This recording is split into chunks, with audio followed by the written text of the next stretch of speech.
اعوذ باللہ من الشیطان الرجیم بسم اللہ الرحمن الرحیم ضرب اللہ مثلا عبدا مملوکا لا يقدر على شیء۔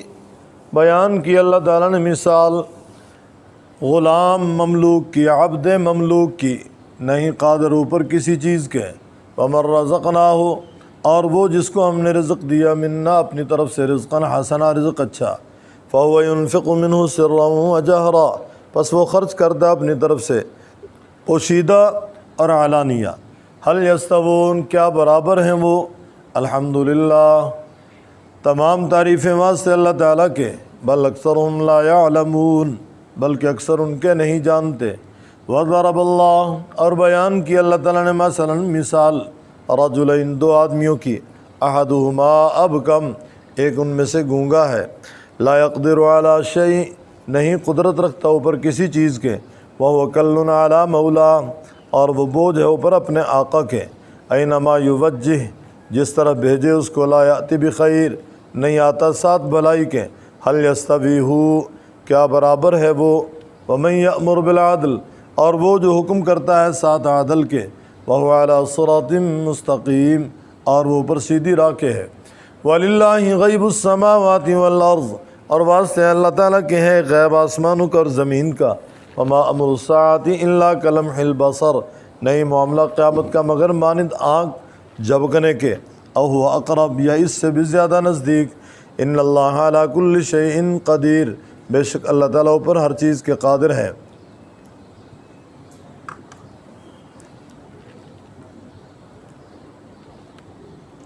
اللہ رب العزت نے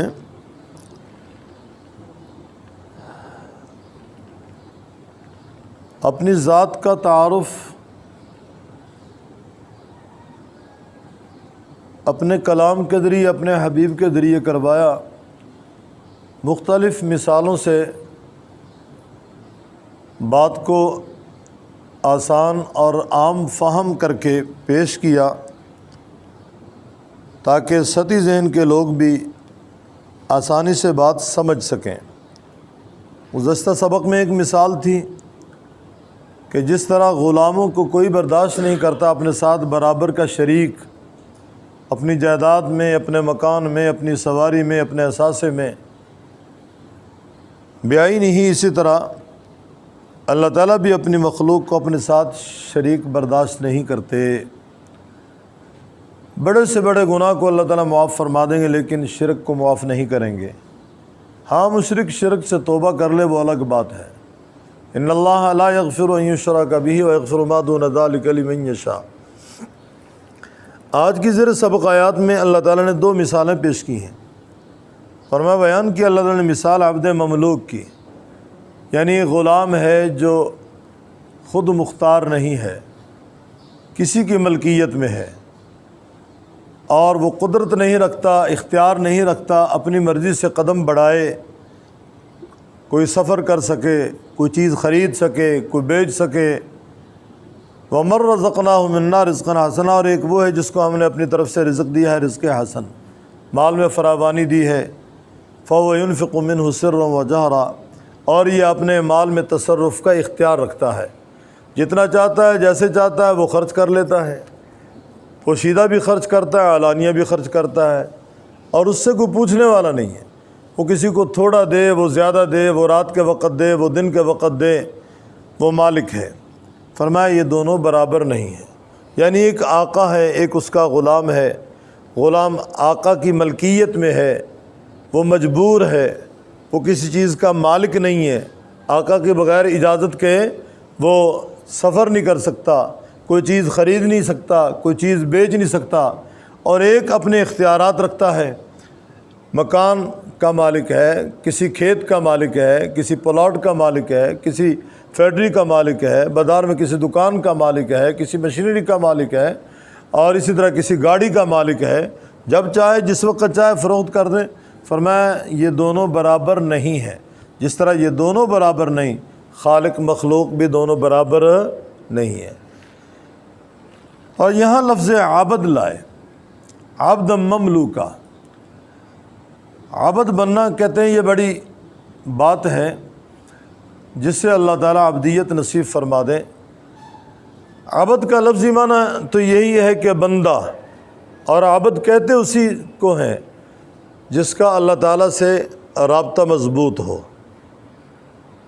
البتہ لغوی اعتبار سے معنی عبد کا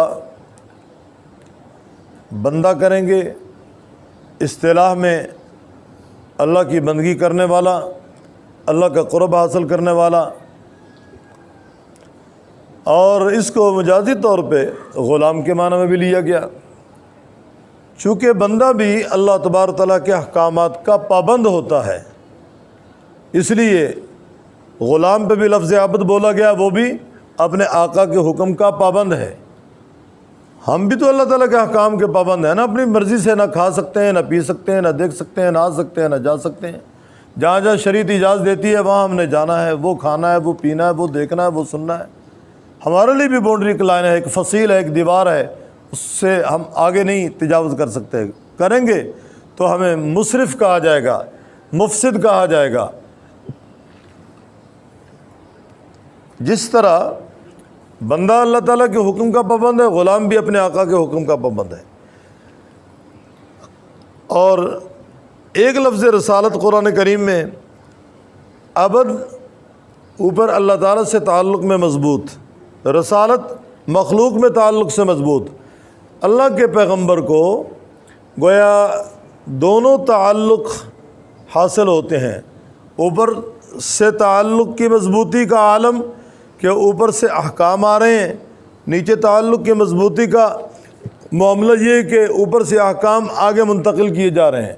گویا پیغمبر کا اگر اوپر تعلق کمزور ہو تو اوپر سے کچھ لے نہیں سکتا، نیچے تعلق کمزور ہو آگے سپلائی نہیں ہو سکتی اس کی۔ اوپر تعلق مضبوط ہے، اللہ تعالیٰ سے احکامات لیے جا رہے ہیں، نیچے تعلق مخلوق سے مضبوط ہے کہ وہ احکامات مخلوق کو دیے جا رہے ہیں۔ تو یہ عبد بننا کہتے ہیں بڑی اونچی شان کا مالک بننے کے مترادف ہے۔ اللہ تعالیٰ عبدیت نصیب فرما دے۔ اور بہترین عبد کا لفظ جس پہ صادق آتا ہے، صادر آتا ہے، وہ اللہ کے پیغمبر ہیں۔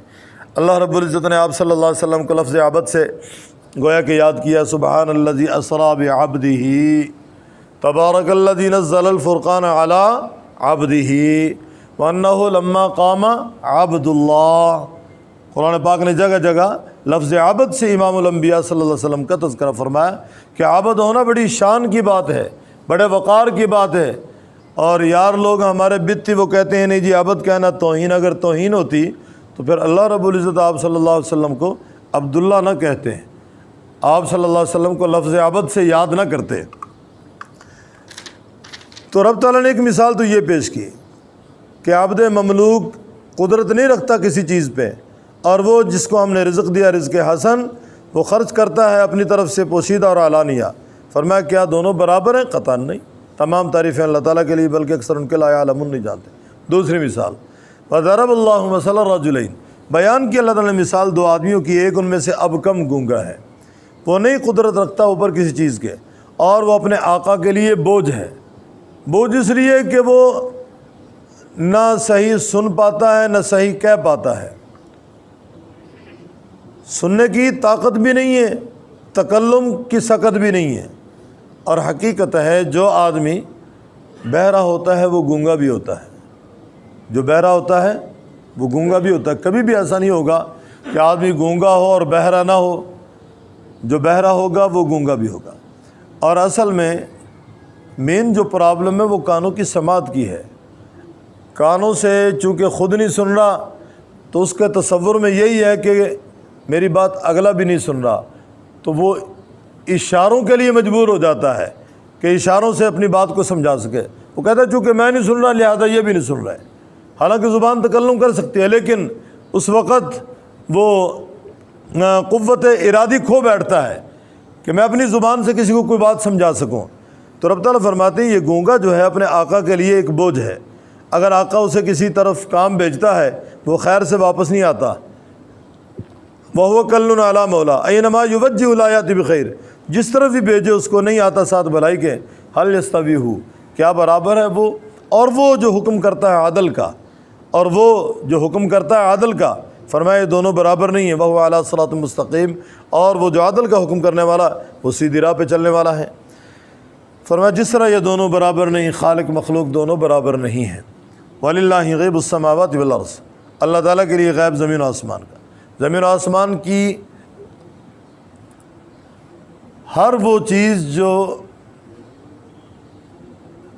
مخلوق سے پوشیدہ ہے اللہ تعالیٰ اس کے جاننے والے ہیں، ورنہ اللہ تعالیٰ سے کوئی چیز غائب نہیں ہے۔ ما غاب عن المخلوق، غیب کا معنی ہی یہ ہے کہ جو چیزیں مخلوق سے غائب ہیں اللہ ان کا بھی جاننے والا ہے، جو مخلوق کے سامنے اللہ ان کا بھی جاننے والا ہے، ورنہ اللہ تعالیٰ سے تو کوئی بھی چیز غائب نہیں ہے۔ علیم بذات الصدور، فرمایا وہ سینوں تک کی بات کو جاننے والا ہے، دماغ میں آنے والے خیالات تک کو وہ اللہ جانتا ہے۔ جب اللہ تبارک و تعالی ہر چیز کو جاننے والے ہیں تو پھر غیب کی نسبت بندوں کی طرف کہ جو چیزیں بندوں سے غائب ہیں اللہ تعالیٰ ان کے جاننے والے ہیں۔ وَلِلَّهِ غیب السماوات والارض وما امر الساعة الا كلمح البصر او هو اقرب، اور قیامت کا معاملہ فرمایا آنکھ جھپکنے کے برابر ہوگا، الا كلمح البصر، جس طرح آنکھ کا جھپکنا کتنی دیر لگی، فرمایا اس سے بھی جلدی قیامت آ جائے گی۔ او هو اقرب کا یہی مفہوم ہے، یا اس سے بھی جلدی، اس سے بھی زیادہ قریب۔ ان اللہ علی کل شیء قدیر، بے شک اللہ تعالیٰ اوپر ہر چیز کے قادر ہے۔